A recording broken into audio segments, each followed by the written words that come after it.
Yo, what is up guys? It's Pedro here. In today's video, I'll be going over 5 players that have balled out during the Washington Commanders 3-day minicamp session. So if you guys are new, make sure to subscribe for Washington and NFL content. Also hit that like button, that notification bell as well. And check out Man to Sleep, link in the description.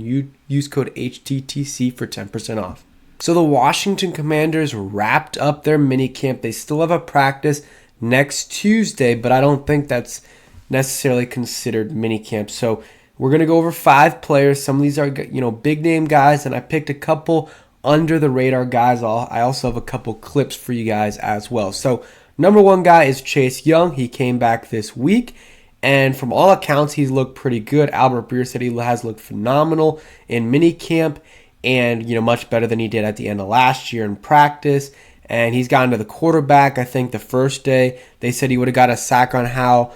I think yesterday he got to Hal and just did a little tap on his shoulder, signifying he would have been there if the pads were actually on, or if it was a real game, he would have sacked him. So he's been doing well. Haven't gotten any clips, but we'll see it in training camp and in the preseason, and then finally in the regular season. But yeah, this is all great and stuff, but we just got to see him do this in the real games. And I still believe in him. I still believe in Chase Young. I think he can be a really good player in this league. I think he still can be an elite pass rusher, but he's got to show it this year. He's got to show it this year, or else it's going to be tough for him to get paid a ton. It might be a 1-year deal instead of a multi-year $25 million a year deal. So big year for Chase Young, and if he can play really well, this defense already is going to be good even without him.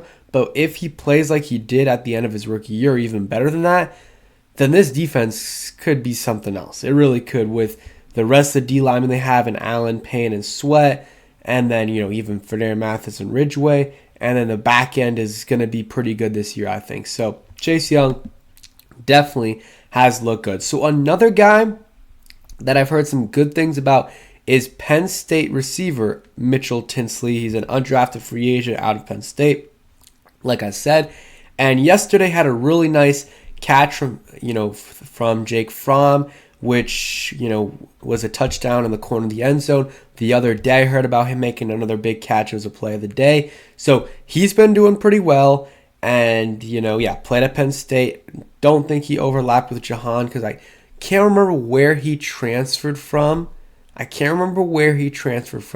think it was the same school as Bailey Zappi, but this past year was his first year at Penn State. But still worked under some of the same coaches that Jahan did. And Bobby Ingram, the Commanders wide receiver coach, also played at Penn State, I believe. So got a lot of Penn State connections in that receiver room. Ohio State as well.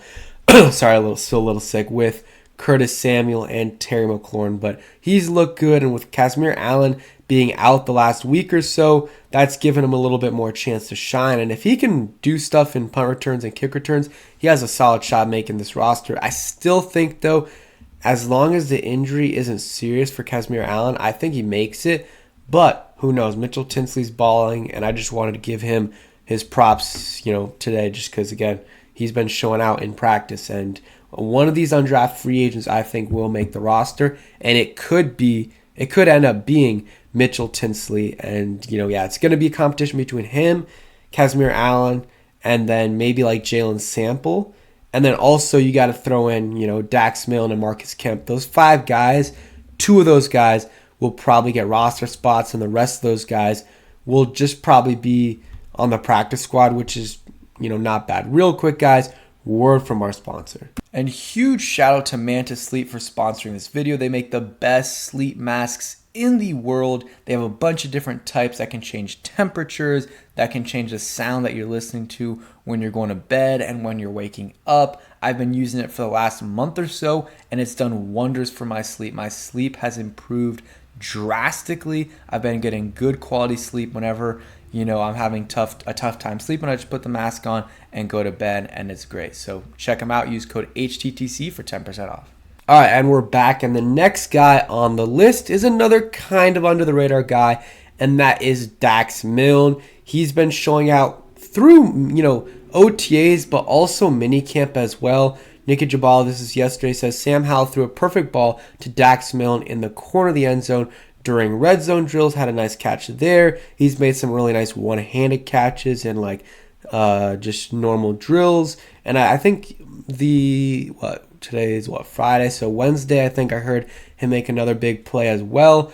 Don't have a clip from him during mini camp, but wanted to give you guys a little bit of a visual. So this is during OTAs, maybe week 1, week 2, not really sure, but here's just a quick clip. Hal throws him a pass and Dax Milne is able to make a one-handed catch. Not completely clean, but still that's a great catch and able to haul it in. And I don't know who's on him, can't really see the number there, but I think that's a 37, not completely sure, but nice throw by Hal, putting it right in front of him, and just a nice play by Dax Milne. He looks jacked there.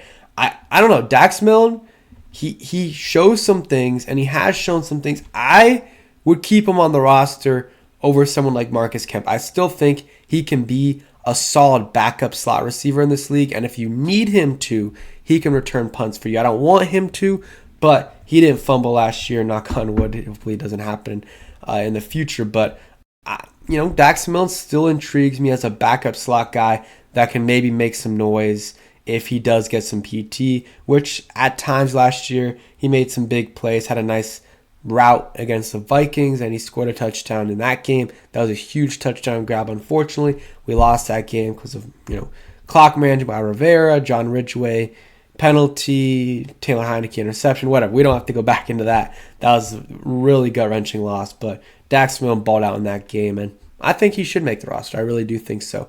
But he's got to translate the good play in camp and preseason to the actual games. And I don't even know if he played well in the preseason, but he's got to play better in the actual games, when he does get PT. So that's him. Next guy is rookie Emmanuel Forbes, first-round rookie. We've heard great things about him.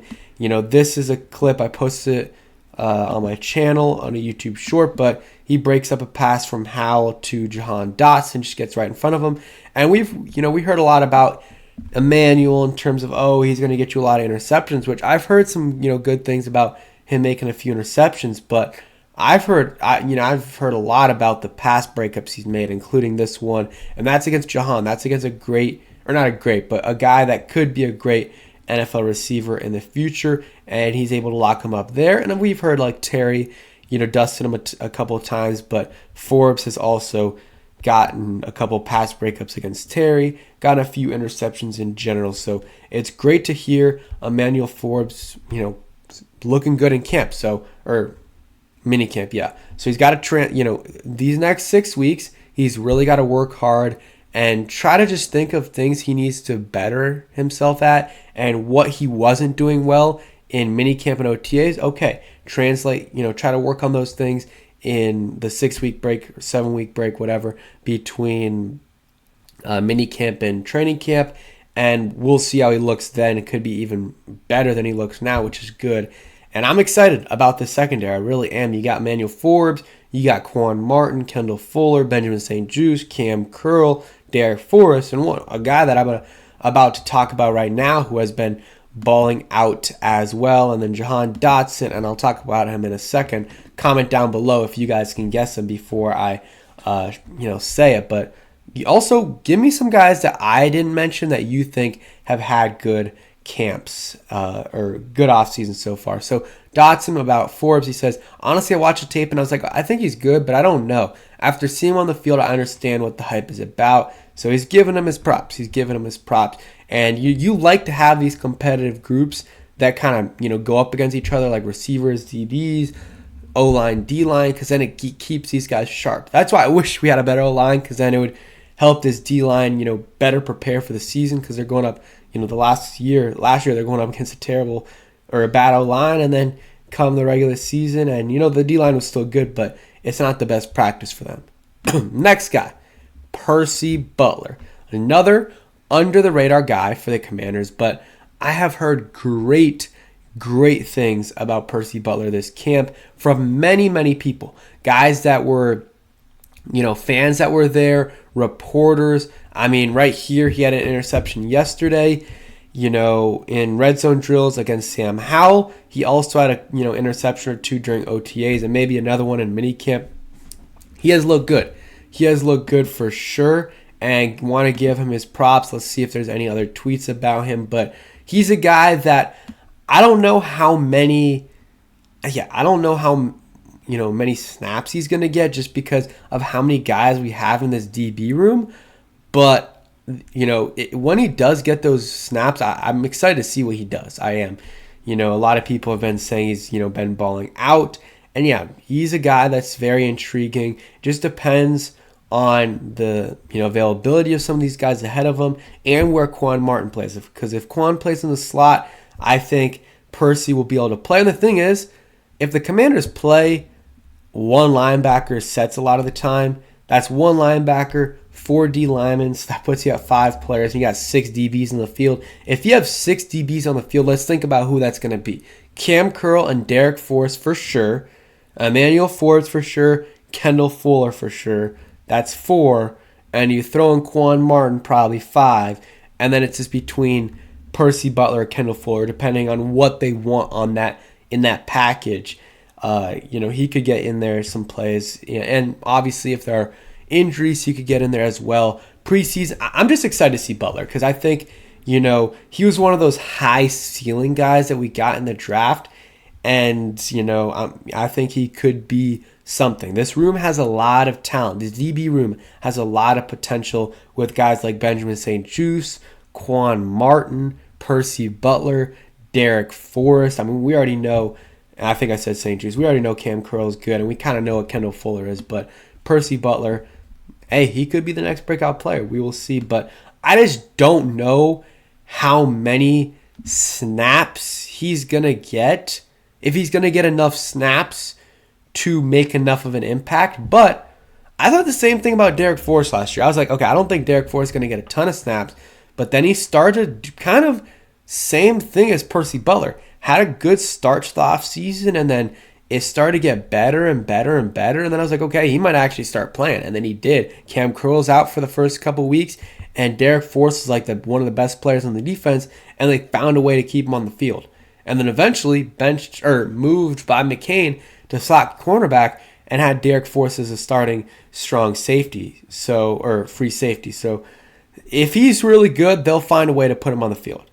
And if a bunch of these guys end up being good, maybe you can trade one of these guys and get some good value, but they're not near that point yet, because to get to that point, Quan Martin's going to have to start to ball out, Percy Butler's going to have to start to ball out, and Derek Forrest is going to have to still be good. Also, they could just keep him in case they don't re-sign Cam Curl. I think they should re-sign Cam Curl, but if they don't, okay, you have some options in your safety room already. So I think we're going to wrap it up there. Really appreciate you guys watching the video. Please, guys, hit that subscribe button. I'm close to 11K. And yeah, guys, peace.